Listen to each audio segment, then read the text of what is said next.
Here we are, back again on a Tuesday. It's the Gentleman Jack, the Midnight Rider. I'm the big guy, KG. Please make sure that your trays are up, your seatbelts are fastened, because we are about to take off on the hippest trip on a Tuesday night. That is a Tuesday night flight. Uh-oh, wrong one. I'm off tonight. Gentlemen, how y'all feeling, man? I'm good. Just trying to get this voice back. Yeah, I'm hanging in there. I'm doing all right. Thanks for asking. Oh, man. Good. Before we get started, let's do it the right way. As you can see, for those that are listening, that are watching in podcast land, click like and subscribe to Sideline Junkies. If you Google us and you follow us, you follow anybody as far as streaming goes, well, on the Odyssey app, Spotify, Apple Podcasts, iHeartRadio. Don't forget to follow us on there, social media, Instagram, Facebook. We got a Facebook group. So if you put in Sideline Junkies /podcast, that's where you find the main page. And you go Sideline Junkies 24/7, that's where you find the group at. That's where all the rowdy friends get together and have a discussion. You can follow us on Instagram, Sideline Junkies, Twitter, Sideline Junkies, TikTok, Sideline Junkies. So don't miss out on anything. Make sure you find us and follow us, because we do follow back. So, Perry checking in. Oh, APB, Perry, we got to talk some draft, man. If you available in a little bit, you got a little time. We get ready to hit some NBA up, man. You got a little time. I can shoot you the link, because yeah, this your time to shine, baby. Because I got Knicks questions. And he says Selps on the dump on the dump move. Yeah, we definitely about to get into that. But we got to get this right here to the Spurs. Go to Victor. The Oklahoma City Thunder are your new 2024-2025 NBA World Champions. This game took a turn early. We'll get into that next, but this game took a turn early. For the Pacers, Siakam gave you 16. Naismith only gave you 3, 6 from Miles Turner, 15 from Nembhard. Halliburton gave you 9 points in 7 minutes. We'll get to that. Matherin gave you 24 and 13. McConnell tried to carry that team on his back. He gave you 16. The Thunder, Jalen Williams gave you 20. Chet Holmgren, 18. SGA gave you a double-double. He was also your NBA Finals MVP, 29 and 12. Dort gave you 9. Caruso gave you 10. Wallace gave you 10. As a team, the Pacers shot 41% from the floor, 39% from behind the arc, and 75% from the free throw line. The Thunder, 40% from the floor, 27% from behind the arc, and 71% from the free throw line. The Pacers out-rebounded the Thunder 45-40. They had 21 turnovers, though, to 7 that the Thunder had. And the points in the paint, not even close, 40-26 in favor of the Thunder. Gentleman Jack, talk to me, man. What happened in Game 7? What were your thoughts? Well, I mean, OKC put together, a nice game plan. It was a pretty solid game, back and forth for a minute, even with Halliburton off the floor. OKC just had too much for them. And hats off to them, man. It was a great Game 7 to watch. I don't feel that everybody they could have used more help. Indiana could have used more help. They didn't. When Reese went down, I think it took the sail out of a lot of guys' flags. But they tried to battle and hang as best they could. I felt they didn't go out like suckers or nothing.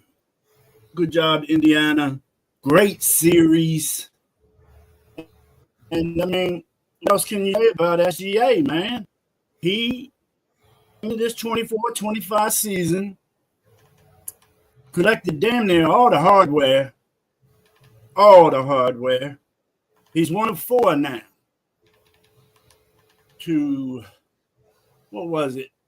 The big game he had. It was him, Jabbar, Shaq, and Mike that had huge game sevens like this. So, and to be the scoring champion, the MVP, and win the championship. That's what it is. Shaq, the captain, Kareem Abdul-Jabbar, Michael Jordan, and now Shea Gilchrist-Alexander can be said that they won the scoring title, the MVP, and the national championship. I'm sorry, the world championship. That's pretty impressive. And this squad is young, man. I'm telling you, I think they're going to make some scramble in that draft tomorrow because OKC has 2 first-round picks tomorrow. So we'll see what goes down with that.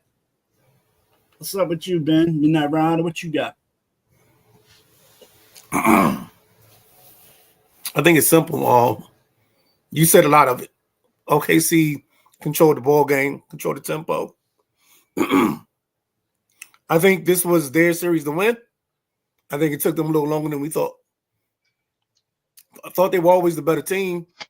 Thought Indiana was playing maybe the best at the time. But at the end of the day, the better team won out overall. They've been doing it for the whole season. So that's how I saw it.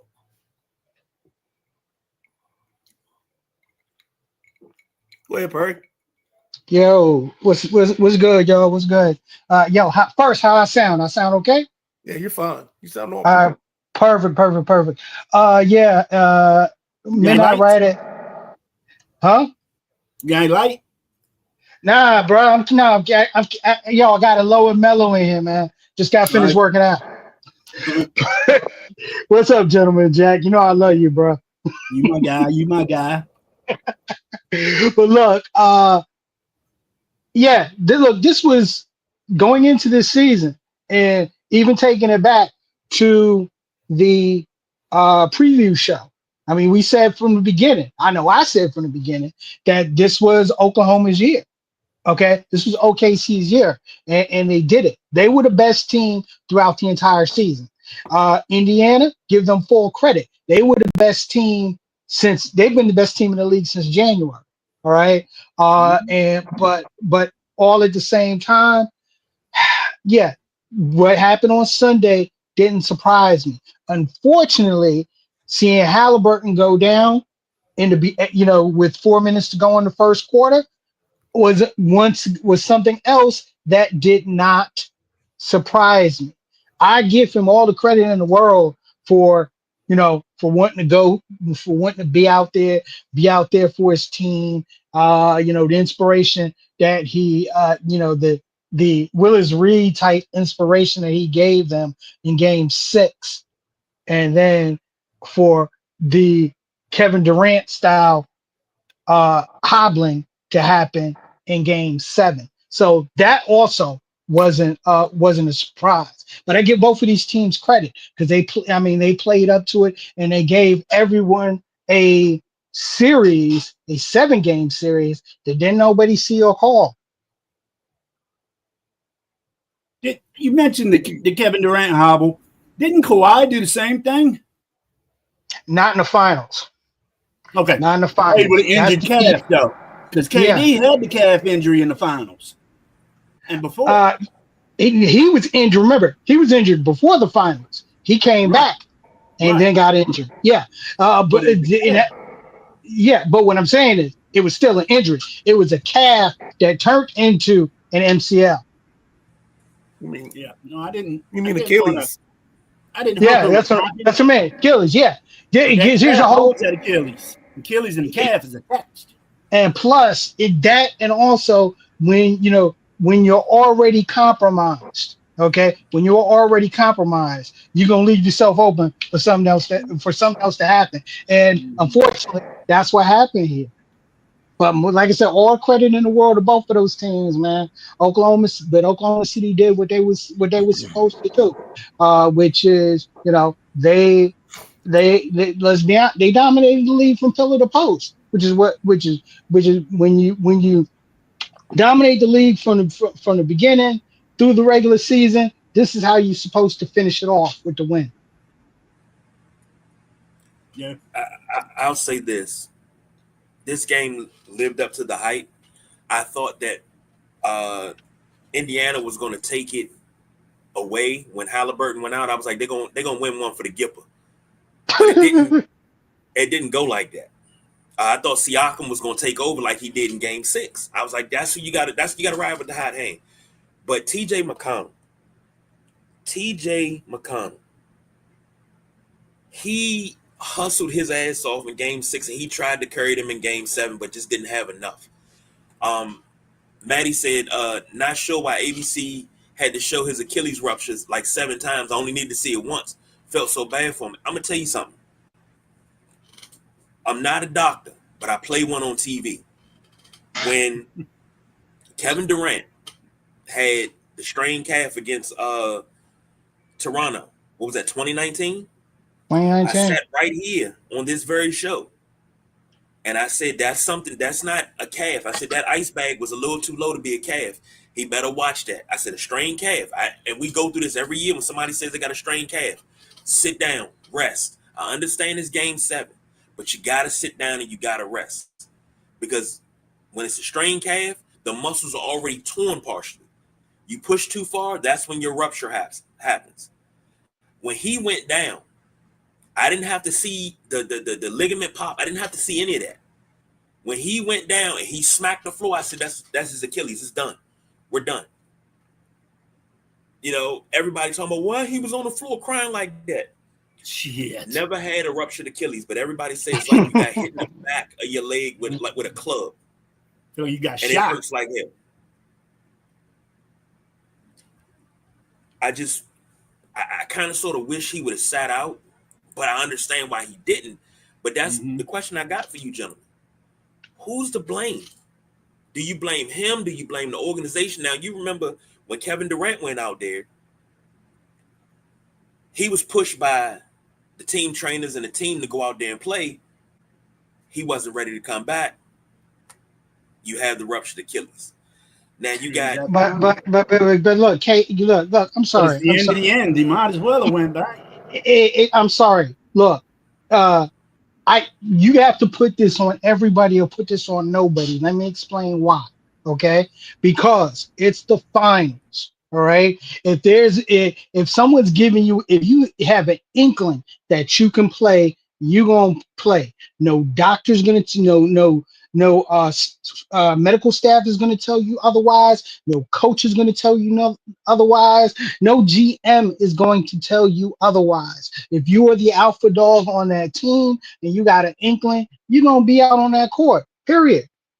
So I mean, who's to blame? Look, everybody is to blame. Everybody is the blame because Nature of the beast. Thank you, Jack. Thank you. Because if you're not out there on crutches or on a stretcher or in a wheelchair, you playing. It's the final. Period. Can't say it no better, man. Yeah. I mean, if you see this happen, I mean, think about it. The media outrage, the second he goes out of the house on the next day to do something, he could pick up his trash. Oh, Katie could pick up his trash, but he couldn't play in the finals.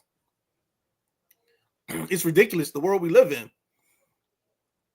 And I think that's what Perry's saying. And I totally agree. Exactly. It's totally the nature of the beast, man. There's no way. You got to play the ball. But it's just going to be crazy next year seeing two of the best players in the league not there. Three. Because Reese ain't coming back next year at all. I do not. Three. Who 3. else? Think about it. Think about it. You got, you're gonna have no Halliburton, No Halliburton, uh, no Tatum. no Tatum, no Dame, Who? Lillard. no Dame, no Dame Lillard. Oh yeah. Forgot about that. Okay, yeah. But and they'll do it again and twice on Sunday. They will. hmm I would. Yeah. I mean, Exactly. The last you're look. at the I mean, pinnacle. exactly. You're there. You got to. You ain't going Jeremy Leonard and sit out so he can, and sit out so he can better his chances at a contract. You ain't gonna do that. Mm-mm. That's The gonna reason that's why I gonna asked the hurt question, Indiana. That's gonna hurt Indiana next year. I feel. I think this the gives reason why I asked the question was because and so many people, they things like this happen, and like Jack said, it's a part of the game. Perry, you hit it spot on. Midnight Rider, you hit it spot on. But so many people are sitting down and they're genuflecting about, oh well, it's too many games and 82 games is too much. We've been playing 82 games in the NBA for how long? Oh, well, the Yeah. playoffs shouldn't be a 7-game series. It shouldn't be a 7-game series till you get to the finals, and it should only be a best of 3 in the first round. It's too much basketball. You know what that is? You know what that is, KJ? Let me tell you what that is. That's created takes Yep. for 15-minute to 20-minute conversations. Yep. Okay.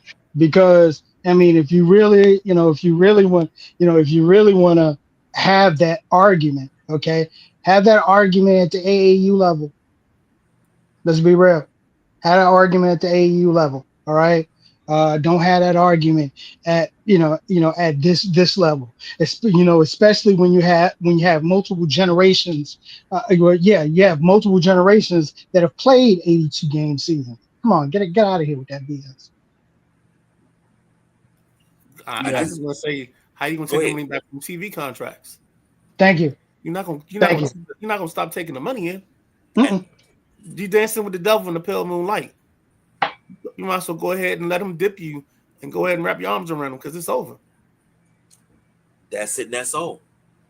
And that's why I'm like, why are you bringing it? Why is anybody bringing this up? Anybody in media bringing this up? Come on now. We talked about the NFL a couple of months ago, talking about adding the 18th game. But the NFL is so concerned with concussions and player safety. But we're like, yeah, we're just going to add another game, You'll be fine.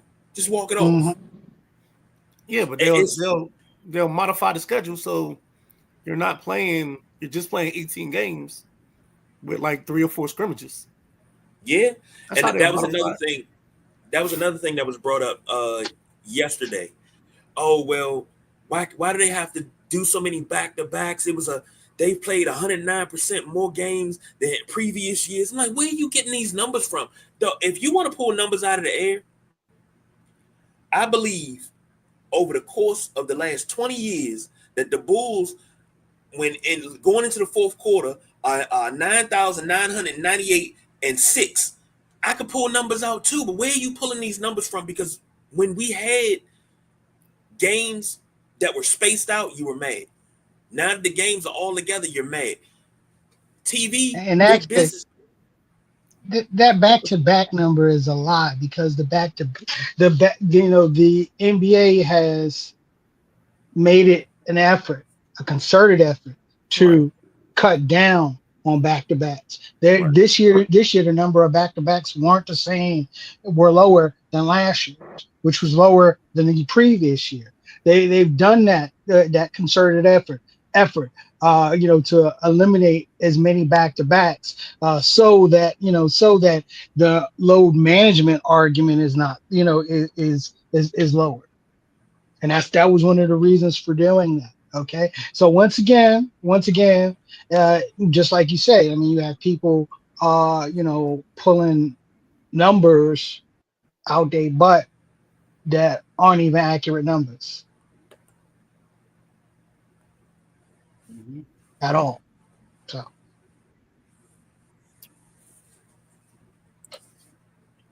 Maddie said if he sat out game 6, can you imagine the heat he would have gotten? Yeah. thank you. Especially if they would have Thank you. lost.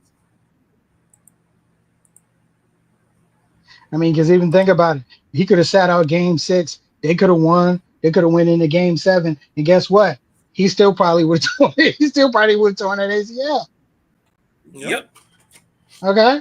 Oh, you know, I guess right now, instead of having this argument, the best thing that every fan could do is give both these teams their flowers, give Halliburton his flowers, hopefully, and hope for a speedy recovery for him at the start of the 26-27 season. Agreed. Um, Looking at some trades that have been happening this week. I think this happened Sunday right after it went off air. KD to the Rockets for Jalen Green, Dylan Brooks, and picks. Mm-hmm. This has bumped the Rockets championship numbers all the way up. I think they went from like a 150 to 1 shot to a plus 85 or something like that, however that works. Start with Jack, go to Perry, finish up with the Midnight Rider. I mean, how you gentlemen feel about this? And I got a question for you at the end, Perry. But how you gentlemen feel about this? I don't understand it. I mean, you got one hell of a young all-star that you're trading for a Hall of Famer who is on the back end. Not saying KD ain't producing, but man, Jalen Green, I was hoping to see big things at him over here at Houston. You know, they got their feet wet in the playoffs this year. I didn't expect much from them in the playoffs, but they gave it a little fight. I just don't see how Van Fleet and the rest of the boys they left over there in Houston are going to be this champion team just because they got KD. I thought they were better with Jalen Green and Dylan Brooks. That's just my word. I love KD. I love what he's done for the game. I love, he's from around the way, but I don't understand this trade. I really don't. And I don't think everybody does. Some do, some don't. What you think, Midnight Rider? I think Perry was going next. Go ahead, Perry. Yeah, I understand it perfectly. I mean, I'm sorry, I understand it perfectly. If you're going to get a player that can take you to the next step, whether that next step is getting into the conference finals or making it to the finals, you make that move. When you have, and when you make a move like that, you're gonna have to give up, give up a young piece. What it showed you is how Houston valued their young pieces. Okay, which means they valued Şengün and they valued Thompson more than they valued Jalen Green, and I can see why. All right. This was still a team that needed a consistent scorer, and that's what KD is going to give them. All right. I think it's going to work out, especially with the coach. He's already worked under Udoka. Okay, when it back in the Nets days, when Udoka was the assistant coach with the Nets. I mean, I thought it was a good move for them. At the same time, I thought it was a good move for for Phoenix. Phoenix is in reboot mode, which they should be. And that was a nice little good haul that they got for a 37-year-old superstar with that's under that's under a big contract in the final year of that contract. So no, I mean I understand totally. Like I said, a good move for Houston to take that next step. Good I move think it's a good move for Phoenix. Good move for Phoenix to get younger and get a good young piece in Jalen Green. Jalen Green's, like I say, Jalen Green's a good young player. He ain't there yet. Okay. He had a bad playoffs. He had a terrible playoffs, but his season's been solid. He's solid, but not there yet. So you gotta weigh solid. You gotta weigh solid versus there. Ball got to go to Şengün and Van Fleet and the rest of the guys before Jalen was getting his off. You know what I'm saying? So I thought he was going to be the next. Get rid of someone else and have him and Sengun working together. I really don't like Van Fleet over there. He's so inconsistent, man. He's like a faucet, hot and cold. So, which is the reason why you go after KD. we'll see. That's why. And then That's why. You also cleared the deck for Shepard, because Shepard now. That's what it's about. Like, first, I think, doesn't Green come up for his deal soon? Green comes, Green comes up for his, for his next contract step. Yeah, he's got. I think, he's. Yeah, actually, I think that's this upcoming season. Right. Yeah. Right. So I think, like, we got to start incorporating in our language this stretch. It's about the second apron, and it's about spending money. Yep. And today, all of these moves were saving money. This wasn't about acquiring talent. This move was about getting to that next level efficiently. Yeah. And, especially, I'll say this, especially when we start to look at the two moves that the Celtics did. Okay, but let's hold off on that, because I know, KG, what are your thoughts on Durant to Houston? I was a little baffled. This is a head scratching move to me, because I'm like, okay, again, we're talking about a 37-year-old Kevin Durant, surefire Hall of Famer, quite arguably one of the best forwards to play the game. But something that I heard ad nauseum after this was done was, why didn't the Knicks do this? Why didn't the Knicks go after? I can tell you why. You want me to speak from the Knicks perspective? I know why, but I want to hear you say it. Okay, from the Knicks perspective, KD costs too much to gut their core.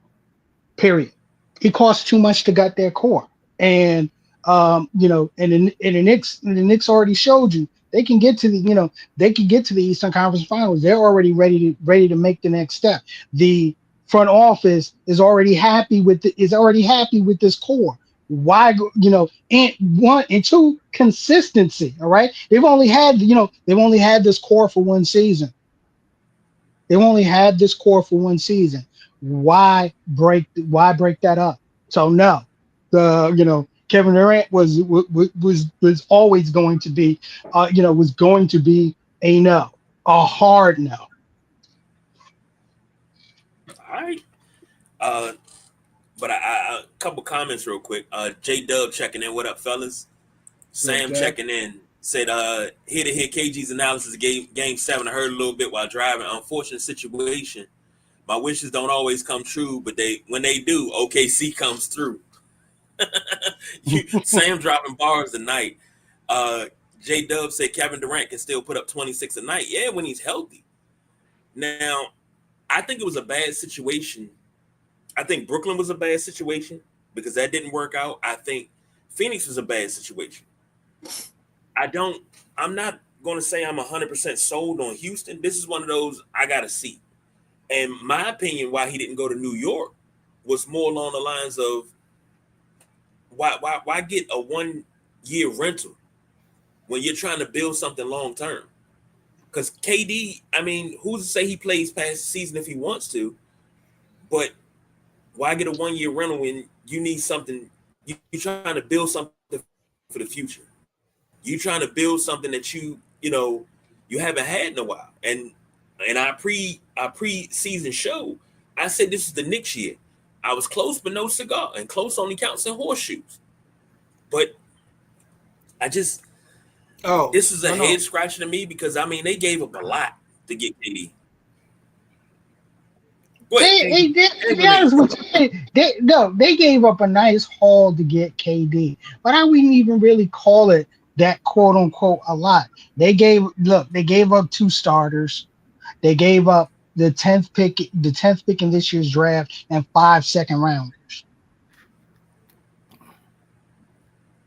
Right. And then That's a good haul. That's not too much of a haul. In fact, you can almost say I'm surprised that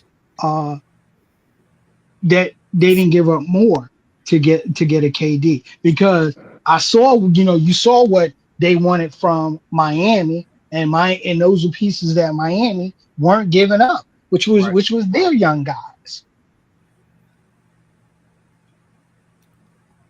doesn't Jalen Green give them the best trade piece they have in Yep. Phoenix? Yeah. He's a very good movable part. Once, if it doesn't work out, or or they get a deal or pieces, they have the potential to get pieces that are better at next year's trade deadline. Right. Because think about it, outside of, I mean, even look before the trade, outside of Durant and Booker. Right. You're not playing what, Bill. Exactly. And nobody wants Bill. All right. So, those are your most attractive trade pieces. And now what you get back from Houston, you still got good trade pieces that came back from Houston. Yep. All right. Coach chiming in. KD will be fine if healthy. And speaking of Coach, I'm glad he chimed in. If you haven't checked out Pretenders or Contenders, it debuted yesterday on the Sideline Junkies Podcast Network. Go get at a listen. Get a coach some feedback, because we had our triple header going. It's the first triple header we had in quite some time. We had a triple header yesterday. You had drive time at 5, Pretenders and Contenders at 7, in the passenger seat at 8. Good grief, man. When I say overload, I mean overload, but it's one of those ones you're like, oh, man, I got to push back from the table a little bit. I'm a little full. You got to loosen up your belt and sit there and rub your belly because you was full. We feed your sports palate around here. Sam say, how much do teams got to switch up and change rosters, trade solid players instead of improving in-house first? Change a coach before you uproot a player. Shaking my head, they need to put a cap on that. Bullshit, Sam. No. Bullshit, Sam. No. Bullshit, Sam. Bullshit, Sam. Go for it, you two. Let's go. Bullshit. Okay, this is how because of the salary structure, which is the cap. This is why you have to do what you have to do. Go and read the cap. Okay, go and read the structure, especially when it comes to the first apron and the second apron, and you see why teams do what they do what they do. Agreed. And Boston's the biggest example of this. I said this in the preseason. I asked Jack a couple questions a couple months ago. What is Boston going to do? Because Boston, and I said one of them. They're going to have to move. I said Porzingis gone. White Porzingis. Did say that, Jack. And what you call it? Yeah. Drew gone because of money. I love Drew because of money, Jack. But they freed up 40 mil by getting rid of Drew. Huh. They freed up. He's freed up to get 72. Yeah, you got to get under that second curtain. Yep. So you don't become a repeat offender. I mean, they was smack dab at that second apron, which is which is where you don't want to be, because it doesn't give you any flexibility. I don't think Boston's done. I think they're gonna make some noise tomorrow too. Yes, it wouldn't surprise me. It wouldn't surprise me. I wouldn't be surprised Boston getting the top 10 tomorrow. Can we, KG? Can we move over to these Boston moves real quick before I put my DMV questions out there? Okay, thank you. Gotcha. Drew Holiday to Portland for Anthony Simmons and picks. Also, Kristaps Porzingis. Let me pull that back up because I just had that. Let me get that. Boston, Atlanta, and Brooklyn, 3-team trade. Porzingis and a second-round pick to the Hawks. Terrence Mann and Atlanta's number 22 pick to the Nets, and George Niang, and a second rounder to the Celtics. Those are your trades, your 2 trades that just happened in the last 3-4 hours. Yep. And in that one, look, to me, in that 3-team trade, in that particular trade, winner, Brooklyn Nets. I disagree. Let me tell you why I say winner, Brooklyn Nets. Go ahead. With that trade, how many picks do they have in the first round tomorrow? Would they have 3 or 4? They have 5 now. They have 5 first round picks in tomorrow's draft. And we both know picks are capital. All right. So yeah. So in that trade, I'm sorry, I would have to give them the winner. Okay. Boston picks up a serviceable wing player with Niang. Yeah. So I thought that's a good move for Boston. Someone that can play in your in your rotation in what's being looked at as a retool here. Yep, and you can shoot it. Right. Yeah. But what I like is the Anthony Simmons part of this deal. Oh no, you're talking about The I'm holiday. Anthony Simmons homer. I think if he gets in the right spot in the right location, he can help out. And then next year, he's the guy that you got to figure out. Because you're not going to sign him. Now you got to move him and get something for him. Yeah. That's how I see him. Expiring contract. Expiring contract, but also not. I can't even call him a serviceable player, okay? Because he's so much more than that, and has the potential to be so much more. So in that particular trade, Boston was the clear winner in that trade, the clear winner. And now with that happening, maybe Simmons ends up in Washington. Because you drop 2 people off your books next year. If you drop McCollum and you drop what's his face? Olenek. Not Olenek's one of them, but it's the other one, Middleton. Oh yeah. I thought Middleton does Middleton have a player option or a team option? Because next year's a team. Okay. Yeah, because and Smart, don't they? Yeah, they do. Yeah, they still have Smart. Smart's got time. Yeah, Smart has time, but like I said, I think Middleton. Yeah, I think Middleton has an option.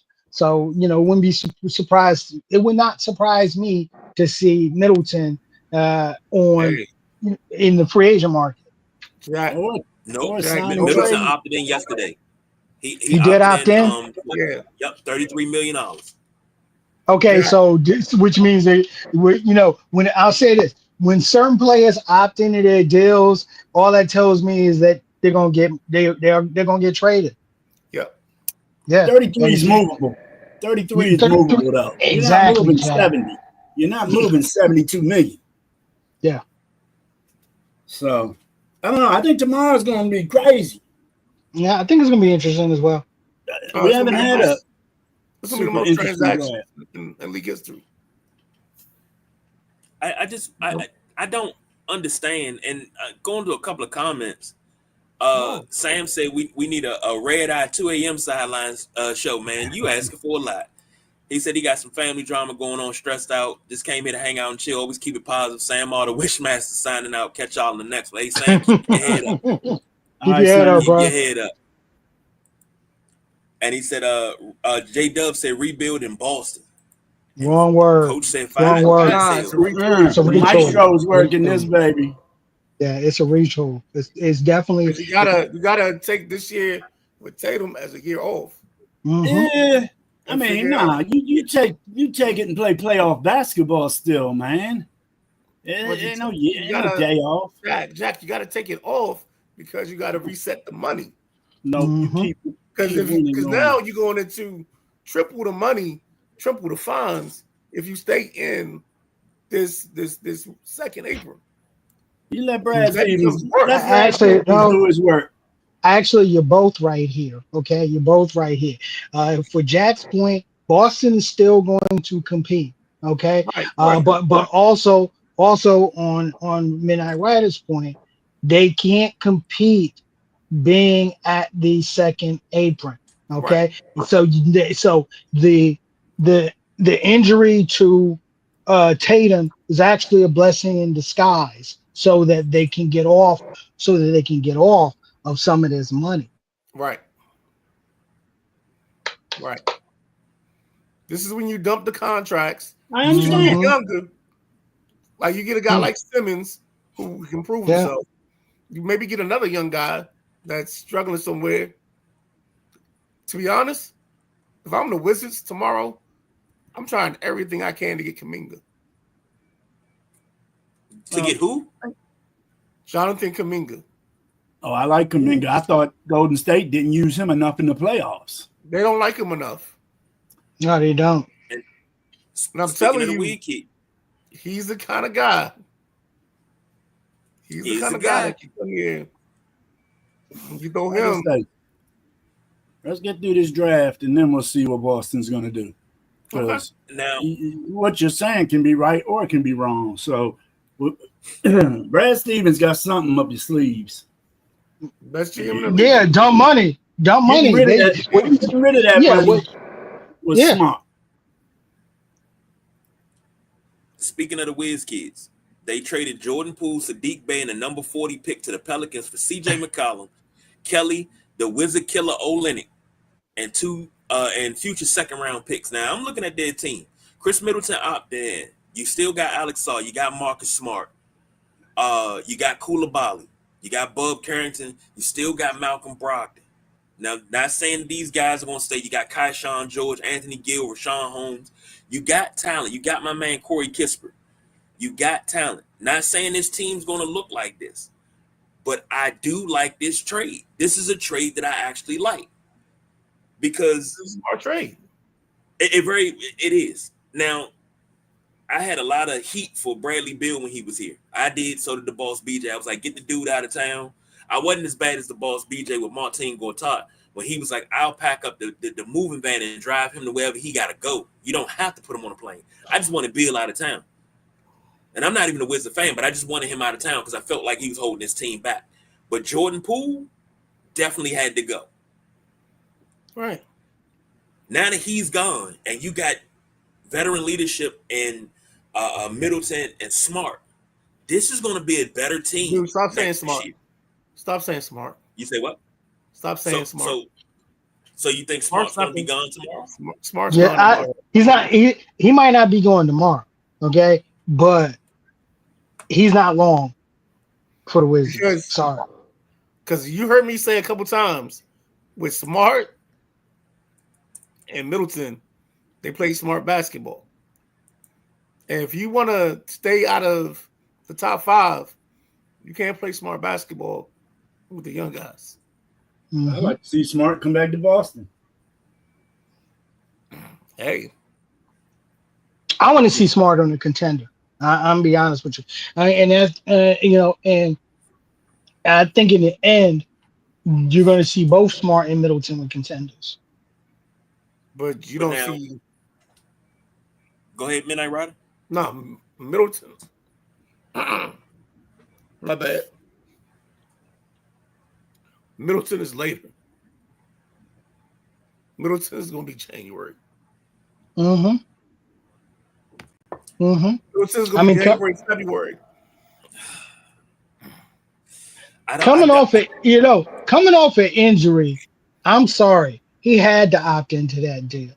He had to, because he wasn't going to get that. Nowhere else. He wasn't going to get that. He wasn't going to get that on the open market. Nowhere. Nah, I don't believe that. Not 33 million. And Smart's got 21 and a half this season. This is the final season of his contract. So Smart's, which makes him valuable. That's what he doesn't want Smart. You can name four contenders right now. Indiana, he could fit there. Fit in perfectly. If you want to say OKC, he could fit there. I don't know who you give up, but he could fit. Dude, he could fit in. He could fit in Minnesota. He could Exactly. fit. Yeah, he could fit in Minnesota. He could fit. Be honest with you, he could fit in with Cleveland. All Yep. right, he could fit in with Cleveland. He could fit. Yeah, he could fit in with Orlando. But this is my question: You what's gotta wrong watch with out keeping for. him? What? Go ahead, Jack. I say that's the team you gotta watch out for next year. I believe is Orlando. No, They have a I good agree with draft, that. man. I agree with that. Carroll is growing, man. But what's wrong with keeping him right here in DC? Because it seemed like they played so much better after that trade. That team played more smart basketball. I'm trying to say they played better. Ryder. I'll let you address this. I'm not gonna say it again because I've said this plenty of times when I'll I've been say on this show and the topic of the Wizards come up. And so I'll let you take. Look, I'm gonna take Look, this sip. You gonna talk? Go ahead, Ryder. no, it's simple. They can't finish above eighth. They can't. Because the pick goes to the Knicks if they finish above eighth. So Jordan Poole moved so they could play Bud. That's what they're trying to do. They're trying to turn this over. They turn this over to the youngest. They're going to let them rock. Kashawn George, Bilal, all them. They rocking. Tear it down to the studs. Tear it once again. It goes back to what I've been saying to y'all about the Wizards for what 2 years now. Yeah. Tear We it were saying the down. same story. Tear it down to the studs and let your young boys get work, get experience, and see where it goes from there. All right. Mediocre player trades and mediocre free agents and not going to do it. All it's Right. going to do is keep you below average. It's going to keep you mediocre. No, not even mediocre.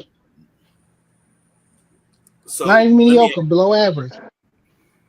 let me ask this: does CJ McCallum, when we talk opening day 26, I'm sorry, opening day 25 for the 25-26 team, three names. Will CJ McCallum be there? Will Maybe. Smart be there? Will No. Middleton be there? Maybe. Exactly. You're opening the yeah. Opening day. Look, opening day. I can see two or three of them being there. Okay, but opening day isn't the key. The key is trade deadline. Will they be there by trade deadline? So I think you got to move McCollum before the season starts, so you don't have that deadline of like December 20th, like you had last year with Valanciunas. Like you had to wait to trade Valanciunas after the season started. With Middleton, you just need him to play 20 games and play well, and you can move him. This team ain't about these guys that if you 30 and older, you can't get in the club with this team. You gotta be 20, you gotta be like under 22. Exactly. So like the AJ Johnsons that we talked about last year, Bug, those are the guys in the future for this team.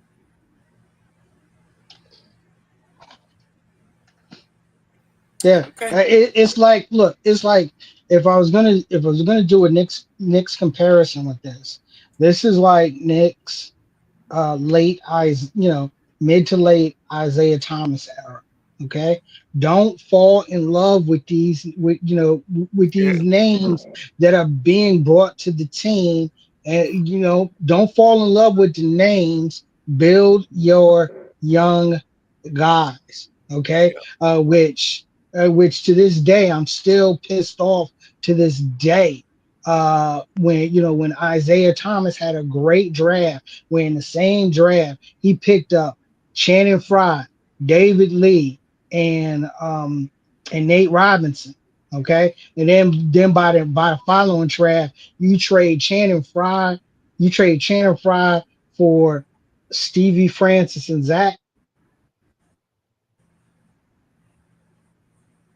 You know Uh-oh. what I mean? Yeah. No, no, you don't. You know, you got if you're gonna build young, build. If you're gonna build young, build young, and be serious about it. And as fans of the team, don't fall in love with those names that you know from other teams. Because Fact. at that point, when they're on your team, all they really are is laundry. I can agree with that because I've had situations with the Bulls where I fell in love with names when they came to the city, and then they were either waived or traded right away. And they were traded for somebody else that wound up making the team, and it was a money move. It was to move money. So Mhm.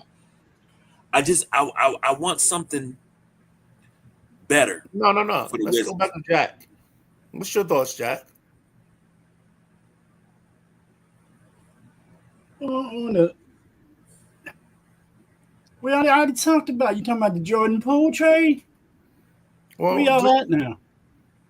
We're still on the Jordan Poole trade yeah, and the Wizards as a whole. Yeah, I mean, I think Midnight Rider's right. You got to throw them youngins to the wolves, get them some floor time. Stop picking up every other free agent for nothing. exactly. Um, Mhm. you know, and I don't know if she's watching right now, but maybe she'll watch later. JoJo, what's your squad doing? You keep saying this ain't no rebuild. It looked like one every year to me. I, So I don't so know. They got to stop I think they're nagging. 2 years away from making a serious move to be impactful. Yeah, but keep changing the roster like they are all the time. That ain't making no move. Yeah, because you have to clear out the money, I know bring that. in new money to make other money work. Well, It's like you yeah. gotta wash it and send it out. Mhm. Let's see what kind of move they make in this draft tomorrow. It's got to be There's no better than. there's no impact guy at 6, and there's no impact guy at 18. Mm-mm. Make something work. Mm. We're gonna make You work. got you got two in the first. You got the number 40. Throw them together and 40's move gone. up. Do something. 40's gone. 40's not here. Oh, that's right. Pell's got it. Yeah. Okay. I just you get tired of sitting in the city and you watch a team that just it spins its wheels so much. You get tired But of but, it. but this isn't spinning their That's wheels. This is strategy. This is chess. You playing checkers. They playing chess. Mm. We'll see. I'll give you that. And I agree with Jack. We'll see. No, I get it. I get the look. I get the distrust. I get the disbelief because you haven't had competent GMs before. That part. And trust me, You didn't coming have guys. from a Look, I'll say it a different way because I said that wrong. You didn't have guys with vision. That's a better no, way no, to say it. no, Ryder, no, Ryder. You You don't think said it the so? right way. No, you said it the right way. Okay. Okay. Coming from a Knicks fan, okay. Um, Competent front office are key. All right. And sometimes you have to make moves to get out from under what the previous administration has done. I Okay. don't think And they've had a good one since Bob Ferry. what the They the had a decent Washington? GM. Yeah. But bro, I'd almost agree with you on that. I can't think. Mm. But Mm. but yeah, but also, but now you're right about that though. I'll say this, you're right. Yeah, you do have to have vision. Okay, but don't let vision take away from the incompetence of the previous administrations, because they're the reason why you're where you're at where you're at right now. And I I mean, mean, KD and Boss Man, 2 years ago, they yelled at me because I kept trying to preach Bill to them. I was wrong, completely wrong. I saw Bill carry a team to 40+ wins. I didn't see the other side. I didn't see the part where he was holding it back.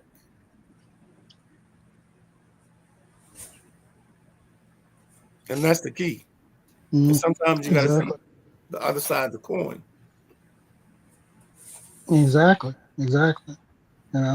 Hey, look, it's like firing a coach to move on to move Yeah. on to another coach, because you have to have the vision to know that this is as far as this coach is going to get you. Yep. They It's got to want to. and you do that with coaches, you do that with players, Yep. knowing that this is as far as this player is going to get you. Detroit saw that when they traded Jerry Stackhouse to the Washington Wizards for Yep. Rip Hamilton. Leon Rose saw that when they fired Tom Thibodeau. Yep. Agree. Mm. J Dub said the Wizards need help in the front office. In my opinion, someone needs to start making better decisions. They just got a new GM. Michael Dawkins, what, 2 years in? They're making better Him and decisions. I'm sorry, Will Yeah, Dawkins and Michael Williams, they're 2 years in. They just right. got in here. They're just trying to build Yeah. something.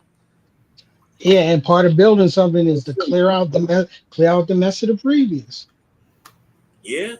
And what was my guy took over for Grunfeld? Because Grunfeld just saved his job by making trades at the trade deadline. And he make big splash trades at the trade deadline, but he couldn't draft. That's how he saved his job. But I can't think of my guy that took over. Tommy Shepard. Tommy Shepard. Tommy Shepard was handcuffed because he did No, he good the wasn't. first year, and then that was that. Tommy Shepard was just a minion. Ooh, rough. That's like punching a guy in the stomach in the dark. He was a minion, dog. Yeah. Look, the Knicks had one of those. His name was Steve Mills. Damn. Minions hold your team back, especially in front office. Yeah, because they don't have a vision. They Nope. just saw what they did before. And they're happy that the owner trusted them enough to give them a job. Yeah. Once again, see Steve Mills. Where we going next, KG? Well, we're gonna finish up with a little baseball since we talking trade deadline. I keep seeing these rumors about the Nats making a move and getting better at the trade deadline. Where?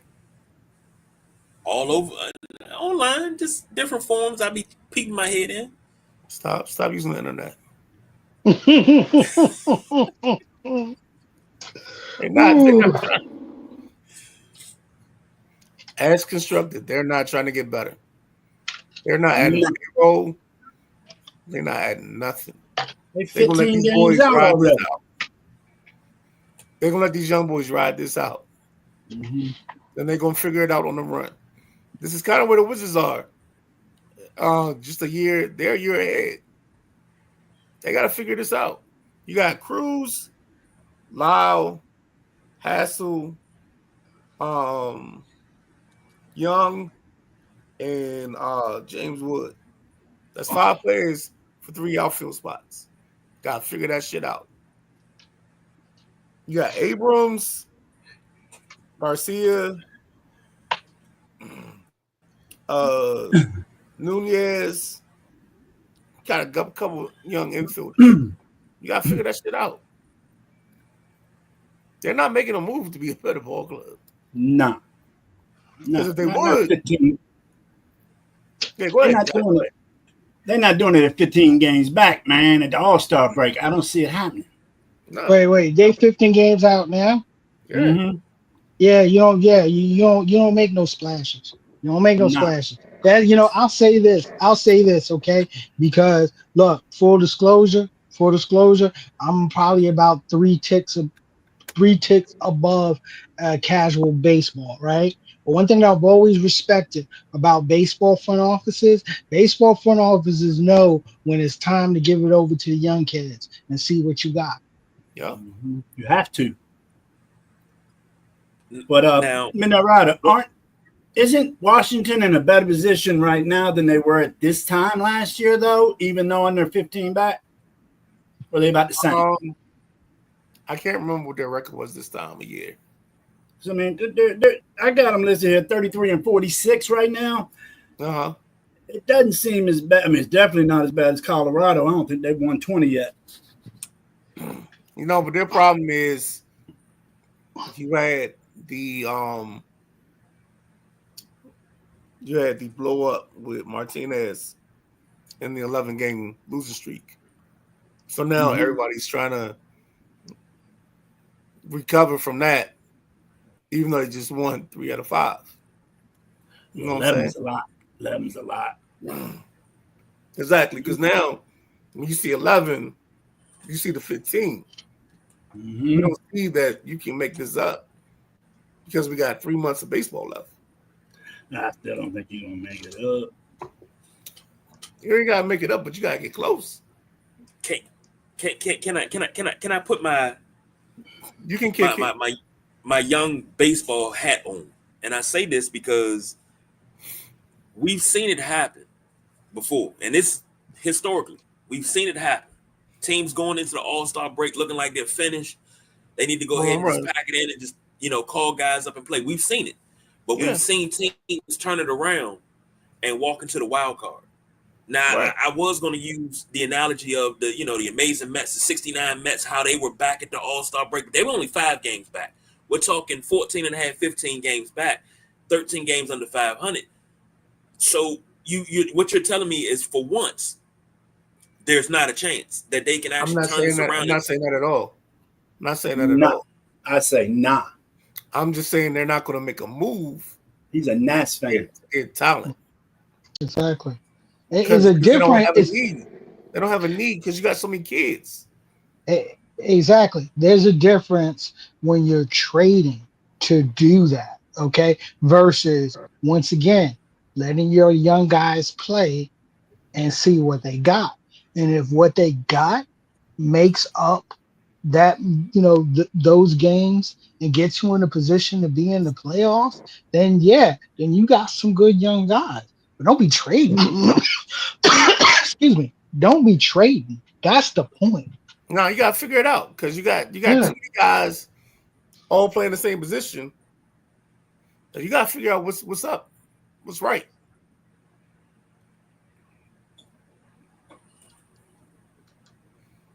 So I mean, what are you giving up to get good?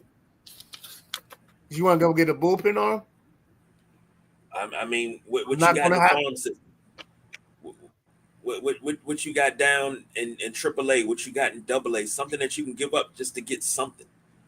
I don't know. Why do you have to get something? That's the whole thing. Why do you have to get something? Why do you have to get something? You want to spend money just because you have the money to spend? You know what I mean? Money anyway because you're not spending money. Yeah, right. That's one thing they don't do. They don't spend money. I don't know, man. I guess that's the true fan in me trying to figure out how to do something instead of, again, just spinning tires. Just relax. Let this team figure this shit out. Because you got a young man with 22 home runs right now. Probably gonna hit you 45. You got Abrams who's probably gonna hit you 25 to 30. You just gotta figure out that other outfield spot. The other two. Are you gonna be defensive minded and let Jacob Young play center? You gonna let Dylan Cruz come back and play center? Or you gonna let Cruz and Dylan Rouse play it out for the other spot and Hassel? That's what you're figuring out right now. Okay. Third base, you got House. Shortstop, you got Abrams. Second base, I don't like it, but you got Garcia. At catcher, you got Ruiz and probably Millis the second half of the season because they're not going to let Riley Adams hit 174 as a platoon.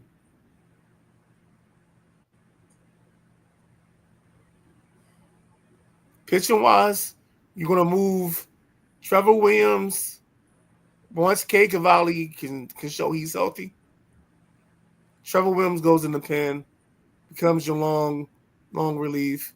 You pitch Lord, Henry, Ferreira, and what's his name? Finnegan in your A spots. Like this team is figured. It's kind of figured out, but it's not figured out. The only problem you have right now is Ferreira can't be consistent with his all-speed stuff. So he likes to hang around the middle of the plate and get eaten for lunch.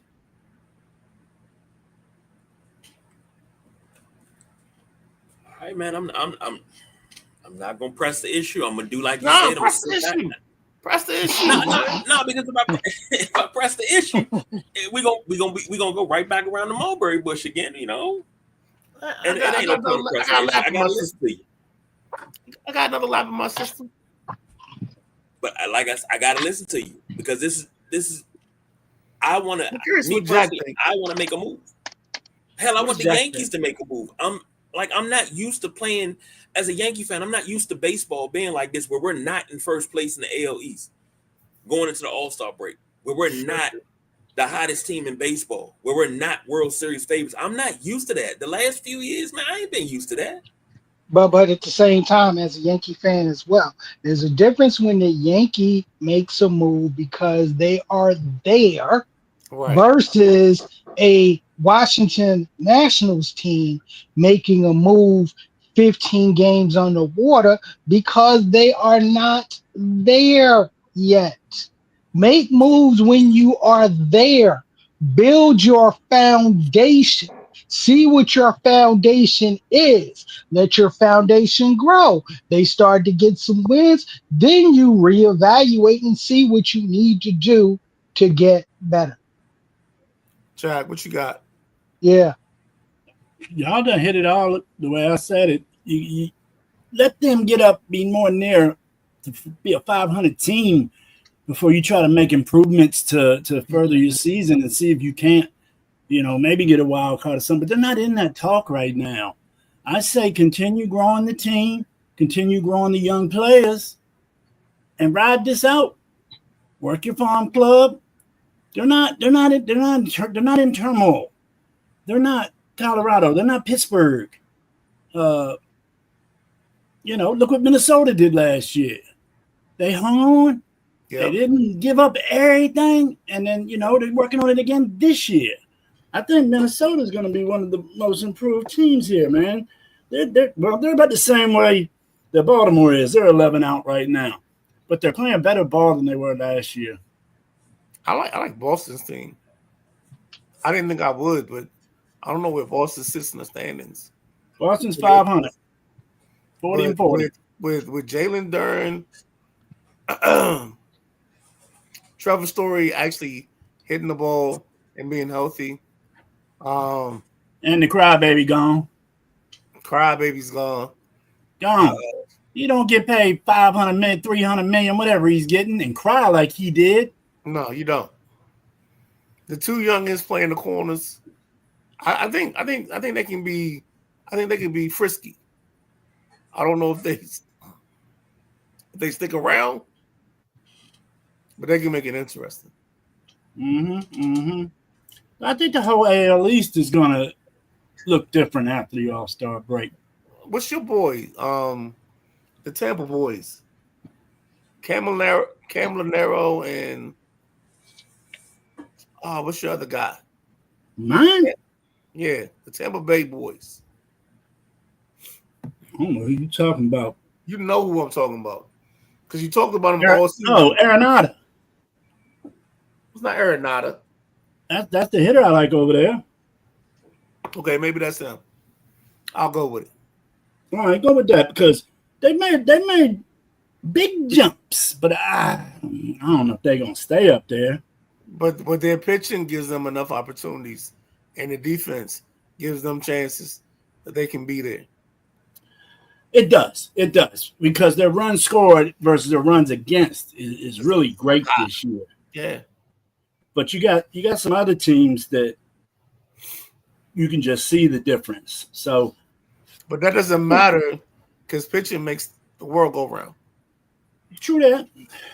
But I think the East is going to be something to watch. It's the tightest division right now besides the NL West. About to say. Mm-hmm. Because we had it the other way around early on. Hey, can you, KAG, can you give Showtime some love? Showtime, sir, checking in. I don't know anything about basketball, so how would you rank the Hornets? Because all I know is LaMelo Ball. That's the Hornets. Yep. No, and actually, no, I can't do that. I'm not going to disrespect Brandon Miller like that. I mean, you remember he went down early in the season with the season and the injury, and Brandon Miller it has all of the potential to be that player. Okay, but once again, you have another squad here that just needs to build with their youth.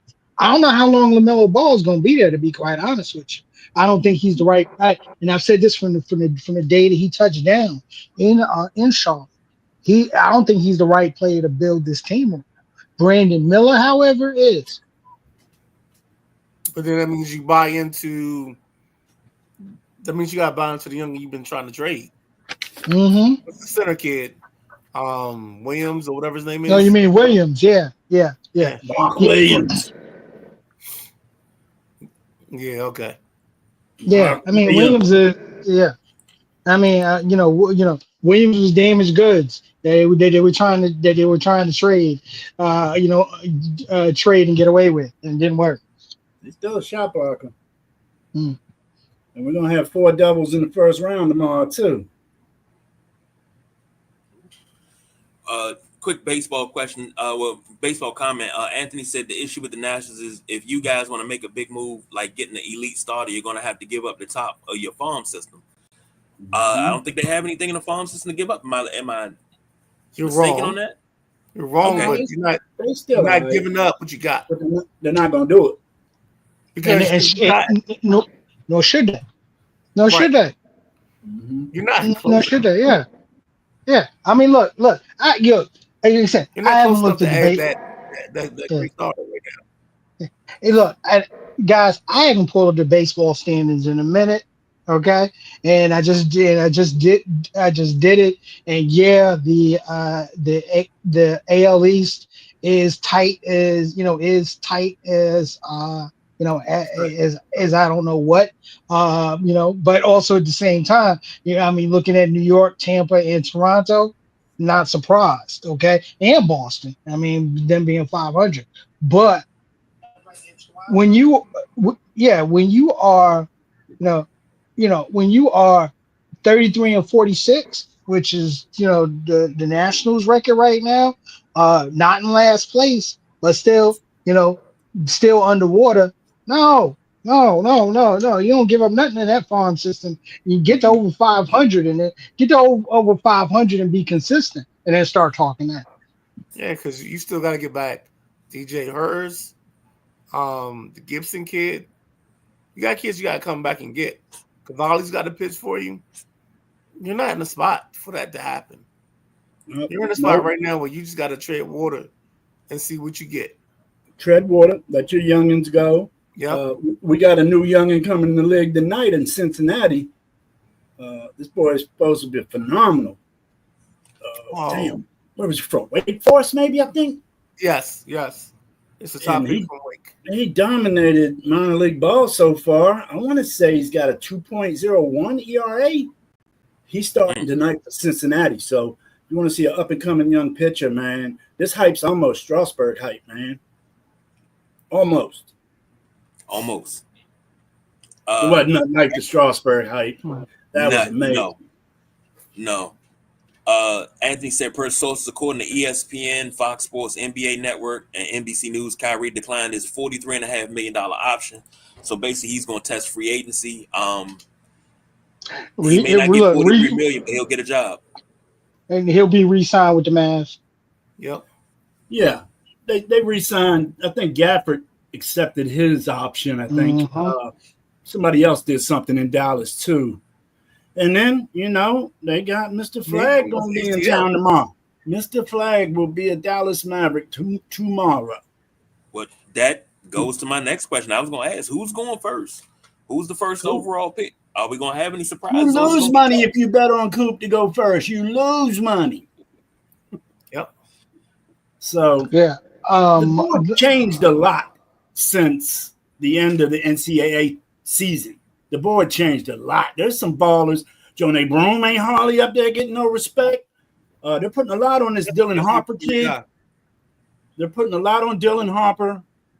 They're putting a lot on Knuppel out of Duke. Knuppel's going. They got him as a 7 or sooner pick. He's going in the top 10. I think he's going 5 or 4. I think Flag, Knuppel, and Malawach might go top 10 right there. And then Tyrese Proctor is probably going to go around 25. And Tyrese Proctor is a solid pickup, 4-year player at Duke. Yeah. Whoever gets Tyrese is going to be blessed. They're going to wait for that. They will. The league doesn't believe in player production. I know, but he is as solid as they come. Fundamentally sound. Player potential. Let me ask you this question. Derek Queen, does he fall to the Wizards, or is he gone top 10? Because I don't know. It just seems like he's gonna wind up being a Wizard. Because the Wizards, to me, he sounds like he's a 13. Yeah, he did. I was gonna say 15. Yeah, I was just getting ready to say top 15. I would be surprised if he ends up in the top 10. I would be surprised. I said top 10. I said top 10 after the season was over. I thought he'd be top 10, but since that and the workouts, they're not. I think high. The only way he ends up in Washington if they go back up and get him at 15. Oh, he's a homer too. He would love to go to Washington. He's a homer. He ain't left this area. Oh, remember what's our coach that we interviewed in the passenger seat? Which one, bro? There was a guy from St. Francis, and he was like, Derek would love to go back and play with Bub in Washington. Because he did say that. Bub's going to be the star for Washington next year. Like, I think so. They're going to highlight him, and I know you're going to love it. But he's the highlight of their offseason. Yeah, he should have been starting. He should have been starting this past season. Should have got more time last year to start. Yeah. You had to play the game. Triple H. Couple comments before we wrap this thing all the way up. Yeah, Anthony said it makes sense to me for Kyrie to decline because Dallas can't afford him and Anthony Davis. Anthony stated Davis is still making a boatload of money. Kyrie Irving will re-sign with the Dallas Mavericks. You got to guarantee it. You heard it here first. Anthony says, honestly, I had a bad feeling about Cooper Flag. I think he's going to be like most of these guys outside of Kyrie and a couple guys that are great in college and are not going to do anything in the NBA. Coop's different. Coop's different. He's different. I gotta agree. No, I gotta agree. I gotta agree. No, that kid is different, yo. That kid is different.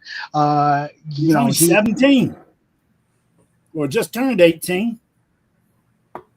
And I said I used to give Duke players a hard time. I said, the best player outside of Grant Hill, the best NBA player you had was Christian Laettner. And then, the new crop came in, and I was like, okay. I used to give Duke players a hard time, but Flag is he a different beast. Different beast.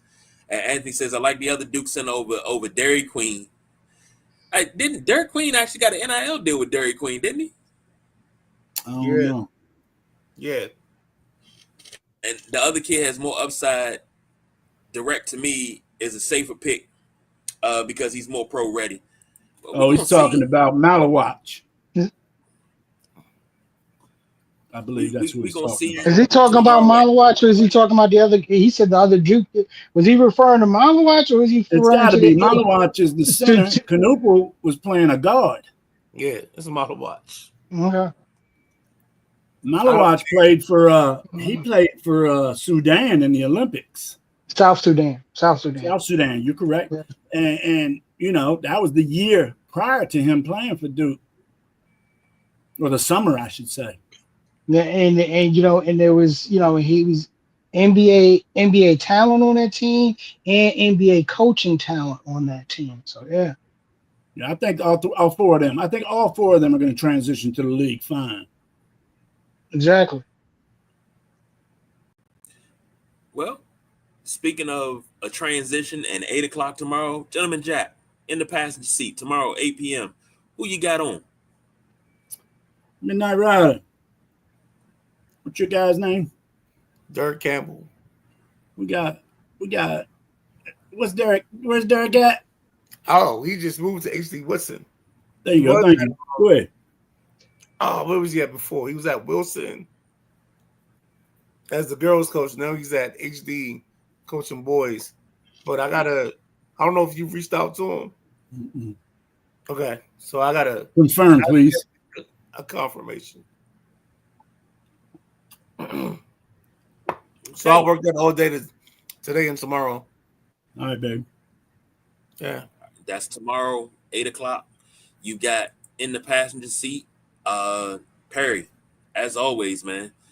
If you free on Thursday, we can break down the first round of the draft and start looking at the second round, see what steals can be done. So if you free for that to come on back, I'll shoot the Well, link to you early. you know how it is, bro. Just hit me up. Got you. So of course, always a wonderful thing to come back. Quick question from Anthony: do you guys agree with me that Derek Queen is a safer pick than Kaman? Because Kaman has more potential. I don't know. I don't know about that one. And Miami's gonna draft the best productive guy all around at number 20. Mm-hmm. It's gonna be a guy that fits their culture and a guy that can do a little bit of everything. Because Johnny Broom. actually that might be where John A goes. That sucks. I can't believe it. John A's not going anywhere in the top 15. Nope. No, I know. I see that, but I think he's a better ball player than that. Actually, I could see your boy. What's the other kid from Florida? I don't know what we like. Walter Clayton.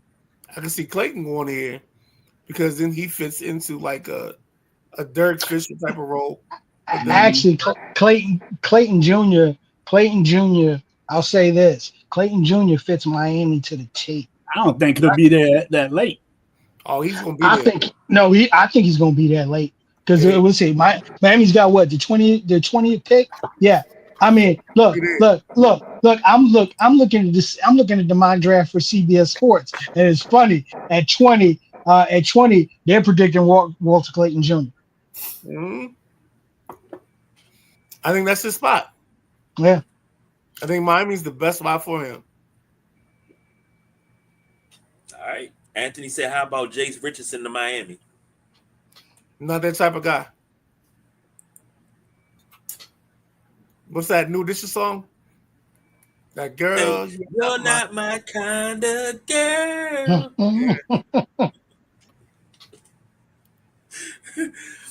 All right, man. We out of here. Come back tomorrow for In the Passenger Seat tomorrow night, 8 p.m. with the Gentleman Jack, his backseat driver, the Midnight Rider. Make sure you in there. So for the Gentleman Jack, my man Perry, the Midnight Rider, I'm the big guy KG. We don't do no overtime, y'all. We do a little bit every once in a while, but we are out of here.